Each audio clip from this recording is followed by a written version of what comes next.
So there's a great deal of pressure put on the GM or DM to, quote unquote, entertain the players. Like you're, some kind of showman, dancing monkey there for their amusement. And some people will say that if the game, they'll say that if the quality of the game, whether it's good or bad, it's all on the GM.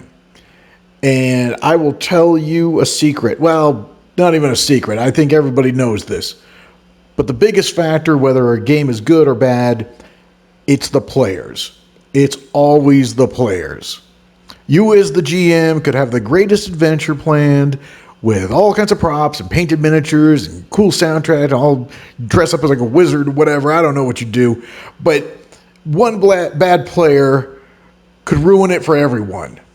And on the other hand, you could have nothing planned. You could just show up and make up something off the top of your head. And if you're with a good group of players who are really into it and really creative, it's going to be a great game. It could turn into this vast, epic saga just from sitting there and just making something up off the top of your head.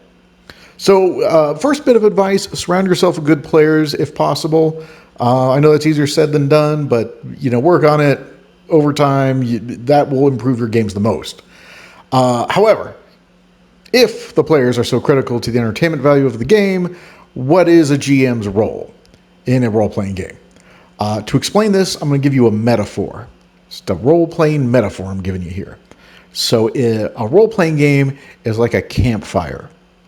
So with a campfire, if you've ever built a campfire, or if you've ever seen anybody build a campfire, the first thing you got to do is get it lit, right? And that's the hardest. Well, that's one of the hardest parts, is to get it lit. So you need to gather your kindling, and you need to get, a spark going on. You got to have that kindling light, and you got to fan the flames, and, pour lighter fluid on it if you have it, or whatever. But you got to get that thing running first. First priority, get it lit. And then once it's lit, you just need to step back and let it burn and not smother it, not kill the flame by adding too many logs or messing with it too much. Occasionally you want to put on a new log, of course, to keep it going, but you can actually smother a flame out if you don't let it breathe. So in the game, bringing this metaphor full circle, the kindling and the spark is the beginning of the game. And that is the main job of the GM, is to start the game off, to get the players interested, to set the tone, to establish the world, and give the players a clear call to adventure, a clear mission that they need to go and undertake. And once the game is underway, you can actually step back so that you don't smother the creativity of the players and let them run the show for however long. And if the players are talking back and forth and actively engaging, just get out of the way and let them drive the game forward. Then on occasion, you want to throw a log onto that fire, onto that metaphoric fire, presenting a new threat, a new situation, whatever it might be, just to keep the fire alive and going. So in preparing your first session, or if you're an experienced GM and you've been having trouble with preparing your sessions, put most of your mental energy into the beginning of the game.